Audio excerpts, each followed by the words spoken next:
जय श्री राम दोस्तों, मैं रीना चौहान आप सभी का स्वागत करती हूँ लड्डू गोपाल जी का यूट्यूब चैनल SRK टिप्स में। कैसे हैं आप सब? आशा करती हूँ कि आप बहुत अच्छे होंगे। तो देखिए दोस्तों, आज फिर एक नई प्यारी सी वीडियो के साथ, जिसमें आज हम लड्डू गोपाल जी की बातें करेंगे। देखिए, बातें तो हम रोज़ ही करते हैं, लेकिन आज जो मैं बताना चाहूँगी इस वीडियो में आपको, तो हम आज गोपाल जी की पूजा के बारे हम बताएंगे कि जो भी हम लड्डू गोपाल जी की सुबह से शाम तक की पूजा करते हैं उसका महत्व क्या है और क्या ये अलग अलग तरीके से करनी ज़रूर होती है।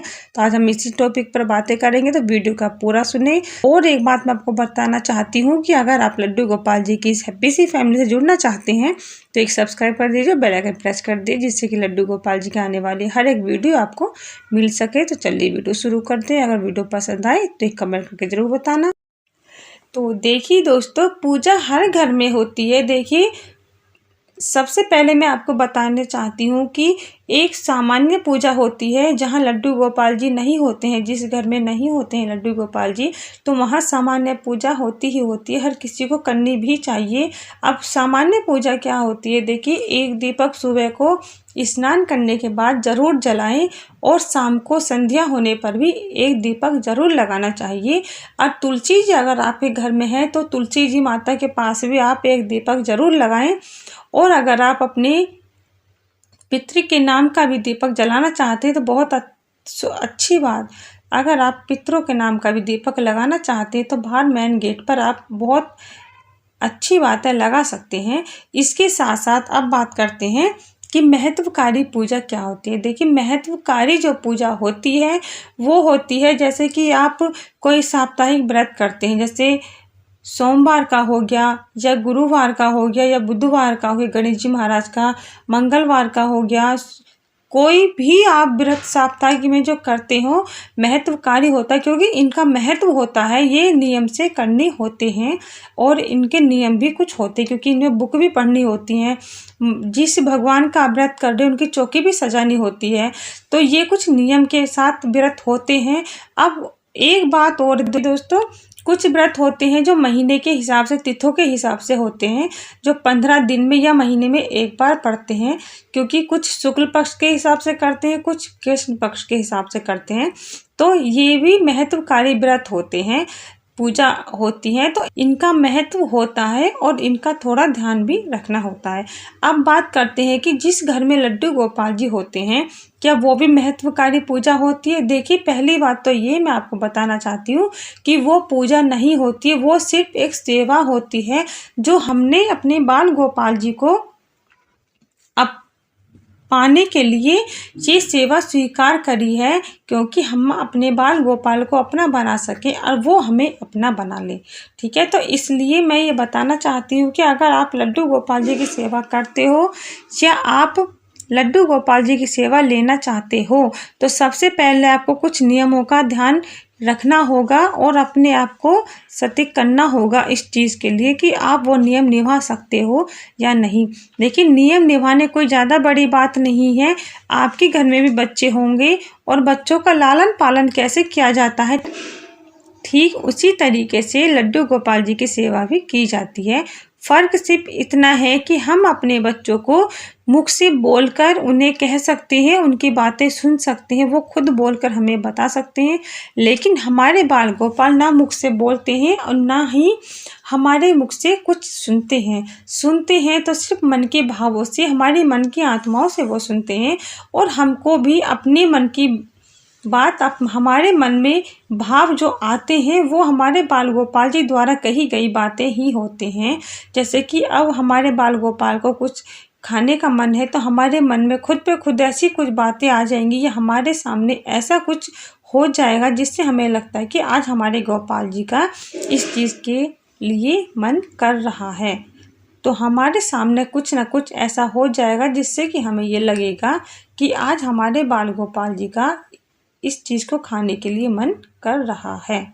ठीक है, तो ऐसा हो जाता है। अब बात करते हैं कि बाल गोपाल जी की सेवा जैसे सुबह को, दोपहर को, शाम को 3 टाइम होती है इनकी सेवा। क्या तीनों टाइम की सेवा का महत्व अलग है? देखिए, यहाँ आप थोड़ा शब्दों पर ध्यान दीजिए। महत्व वर्ड कुछ अलग होता है और पूजा अलग होती है और सेवा का जो भाव होता है वो अलग होता है।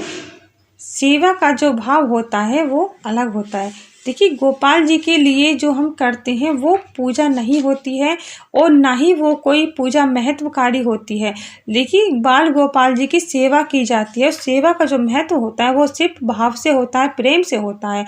अगर आपके मन में प्रेम और भाव है तो आप बाल गोपाल जी की सेवा निश्चित ही बड़े आराम से करिए, बिना कुछ सोचे समझे करिए। बात सिर्फ इतनी है कि उसमें छल कपट ना हो और कोई ईर्ष्या ना हो, कोई बदले की भावना ना हो। इन कुछ नियमों का आपको पालन करना है। दूसरी बात, लड्डू गोपाल जी को अपना बनाने के लिए थोड़ी सी परीक्षा भी देनी होती है। उस परीक्षा में अगर आप पास होते हो तो आपको आपकी मंजिल तक पहुंचने के लिए या लड्डू गोपाल जी की हर बात को सुनने समझने के लिए, उनकी लीलाओं को देखने के लिए तरसना नहीं पड़ेगा, क्योंकि खुश नसीब होते हैं वो भक्त जो लड्डू गोपाल जी की इस लीलाओं को देख सकते हैं, समझ सकते हैं।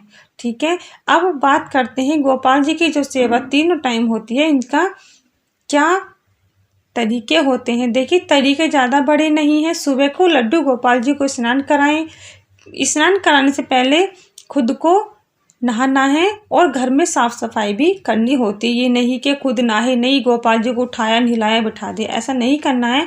सबसे पहले आपको घर में साफ सफाई करनी है और खुद स्नान करना है। उसके बाद ही आप गोपाल जी को स्नान कराएं। गोपाल जी को स्नान कराने के बाद देखिए, हमारे लड्डू गोपाल जी जो होते हैं उन्हें सजने का बहुत शौक है, सुंदर सुंदर वस्त्र पहनने का बहुत शौक है। तो इस चीज़ का भी आप ज़रूर ध्यान रखें, उन्हें अच्छे से सजाएं, सुंदर सुंदर वस्त्र उनके पहनाएं। और एक बात दोस्तों, एक बार जो वस्त्र लड्डू गोपाल जी ने पहन लिए दोबारा उन्हें ना पहनाएं। अगर पहनाते हो तो देखिए धोकर ही पहनाएं, बिना धुले कपड़े नहीं पहनाने चाहिए। चाहे वो कितनी भी हैवी ड्रेस हो, चाहे आपको गंगा जल से छींटे ही मारकर रखना हो, लेकिन बिना साफ करे उसे ना पहनाएं। और दूसरी बात, स्नान कराने के बाद उनका दूध के साथ जो भी आपने उनके लिए ड्राई फ्रूट हैं या फल हैं, जो भी आपने उनकी व्यवस्था की है वो भी आप उनको भोग जरूर अर्पण करें। अर्पण करने के बाद फिर आप लड्डू गोपाल जी के लिए एक दीपक जलाएं। दीपक से साथ आपको आरती भी करनी बहुत ज़रूरी है। अगर आपको आरती नहीं आती है तो कोई बात नहीं, ऐसे ही दीपक जलाकर उनसे हाथ जोड़कर प्रार्थना करें। और अगर आपको तो आरती आती है तो आप आरती ज़रूर करें, क्योंकि आरती करने से क्या होता है कि हमारा मन भी शुद्ध और पवित्र होता है, आसपास का वातावरण भी अच्छा होता है, तो गोपाल जी को भी बहुत अच्छा लगता है। तो आप आरती ज़रूर गाएं। अगर आरती नहीं भी आती तो छोटा सा कोई भजन ही गा दीजिए। अब दोपहर की सेवा देखिए, दोपहर की जो सेवा होती है, जो भी आपने उनके लिए भोग प्रसाद में बनाया है, लहसुन प्याज का बिल्कुल भी इस्तेमाल नहीं करना है। वो आप बनाएं और उनका भोग लगाएं। इसके साथ साथ लड्डू गोपाल जी की जो शाम की संध्या की जो सेवा होती है, उसमें आप लड्डू गोपाल जी के लिए दीपक जलाएं, बहुत ज़रूरी है।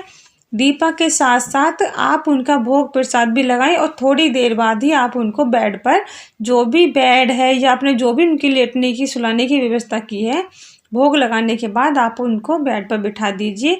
उस बेड पर जब तक आप नहीं सोते हो, अपना खाना पीना कर जब तक आप फ्रेश अच्छे से नहीं निपट जाते हो, तो तब तक आप उन्हें बेड पर ही बैठे रहने दिए। और अगर आपको लगता है कि आपको बहुत देर हो जाएगी या लड्डू गोपाल जी आज सारा दिन बैठे रहे हैं, तो आप उन्हें सुला भी सकते हो। देखिए 9 बजे के बाद आप उन्हें आराम से सुला दीजिए। इसमें कोई बड़ी बात नहीं होती है कि आप सोओगे तभी उन्हें सुलाओगे, ऐसा कुछ भी नहीं है। अगर आपको देर लगती है तो आप उनको आराम से सुला दीजिए, ऐसी कोई बात नहीं होती। तो इस चीज़ का आपको ध्यान रखते हैं। ये तीनों टाइम के लड्डू गोपाल जी की जो सेवा है, ज़्यादा बड़ी बात नहीं है, इसमें कोई घबराने वाली बात नहीं है। लड्डू गोपाल जी की सेवा आप लीजिए और प्रेम भाव से उनकी सेवा कीजिए। इसी के साथ जय श्री श्याम, राधे राधे।